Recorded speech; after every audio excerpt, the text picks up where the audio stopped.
ଆମେ ଏବେ ବାହାରିଲୁ ଜିରାଙ୍ଗ ମନେଷ୍ଟ୍ରିରୁ ଯାଉଛୁ ଆମେ ଖସଡ଼ା ୱାଟରଫଲ୍ ଦେଖିବାକୁ।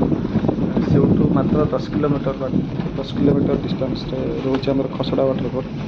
ଏଇ ପାହାଡ଼ିଆ ରାସ୍ତା ଦେଇକି ଗଲୁ, କିନ୍ତୁ ସେ ରାସ୍ତା ଜମାରୁ ଭଲ ନଥିଲା, କାହିଁକିନା ଏଇଟା ଖସଡ଼ା ୱାଟରଫଲ୍ ଗୋଟେ ମାନେ ଟୁରିଷ୍ଟ ପ୍ଲେସ୍। ବହୁତ ଲୋକ ସେ ବିଷୟରେ ଜାଣିଛନ୍ତି, କିନ୍ତୁ ଆପଣ ରୋଡ଼ ଦେଖନ୍ତୁ କେମିତି ଖରାପ ରୋଡ଼। ଗଭର୍ଣ୍ଣମେଣ୍ଟ ଏହା ପ୍ରତି ଟିକେ ଧ୍ୟାନ ବି ଦେଉନାହାନ୍ତି।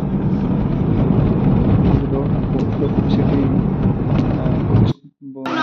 ଦେଖନ୍ତୁ, ଆମେ ଏବେ ଆସି ପହଞ୍ଚିଲୁ, କେତେ ଲୋକ ସେଠି ଅଛନ୍ତି ଆଉ କେତେ ଲୋକ ବି ଆସିକି ଏଠି ଏନ୍ଜୟ କରିକି ଯାଇସାରିଲେଣି। କିନ୍ତୁ ସେ ରୋଡ଼ ମାନେ ଭଲ ନାହିଁ, ମାନେ ଲୋକାଲ୍ ରୋଡ଼ ଜମାରୁ ହିଁ ଭଲ ନାହିଁ। ଯାହା ହଉ ଆମେ ଆସି ପହଞ୍ଚିଗଲୁଣି। ପ୍ରାୟ ଆମକୁ ଆମେ ଦିନ 3:30ରେ ଆସିକି ଆମେ ଖସଡ଼ାରେ ପହଞ୍ଚିଲୁ। ବହୁତ ଏନ୍ଜୟ କଲୁ, ନଦୀରେ ଗାଧୋଇଲୁ, ସାଙ୍ଗସାଥି ବହୁତ ଏନ୍ଜୟ କଲୁ। ଫଟୋ ଟିକେ ରେଷ୍ଟ ନେଇକି ଟିକେ ବୁଲାବୁଲି କରିବା ତାହେଲେ।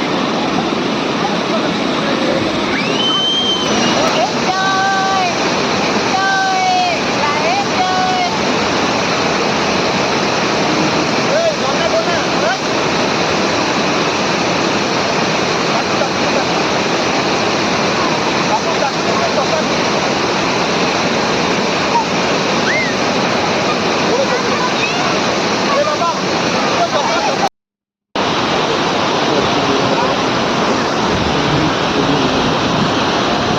ପ୍ରାୟ ବହୁତ ଏନ୍ଜୟ କଲା ପରେ ଥକି ଗଲୁଣି ଗାଧୋଇ ଗାଧୋଇ। ରୋଡ଼ ଆମର ଭଲ ନଥିଲା, ରୋଡ଼ ପ୍ରୋବ୍ଲେମ୍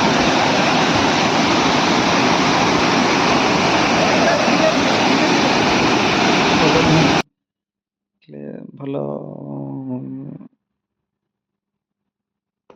ଏଠି ତା ମାମା ଜଗନ ମାମା ଏଠି ବସିଛି, ତାର ହେୟାର କ୍ଲଚର୍ ଗୋଟେ ଗଳି ପଡ଼ିବ, ସେ ଜାଣିପାରିଲାନି ପ୍ରଥମେ। ପଛରେ ସେ ଦେଖିଲା, ମାନେ ଜାଣିଲା ଯେତେବେଳେ କ୍ଲଚର୍ ଗଳି ପଡ଼ିଲା, ତା ରିଆକ୍ସନ୍ ଗୋଟେ ଅଲଗା ରକମ ଥିଲା। ଏଠି ଦେଖନ୍ତୁ ଧୀରେ ଗଳିବ। ବାସ୍ ଦେଖନ୍ତୁ, ସେତେବେଳେ ସେ ଜାଣିପାରିଲାନି, ଏବେ ଦେଖନ୍ତୁ ତା ରିଆକ୍ସନ୍ କେମିତି। ପଛରେ ଯାଇ ଖୋଜିଲୁ ଆମେ, କିନ୍ତୁ ମିଳିଲାନି, ସେ ଭାସିକି ପଳେଇଥିଲା କୁଆଡ଼େ। ବହୁତ ଭଲ ଜାଗା, ଆପଣମାନେ ବୁଲିବାକୁ ଆସନ୍ତୁ, ଭଲ ଲାଗିବ।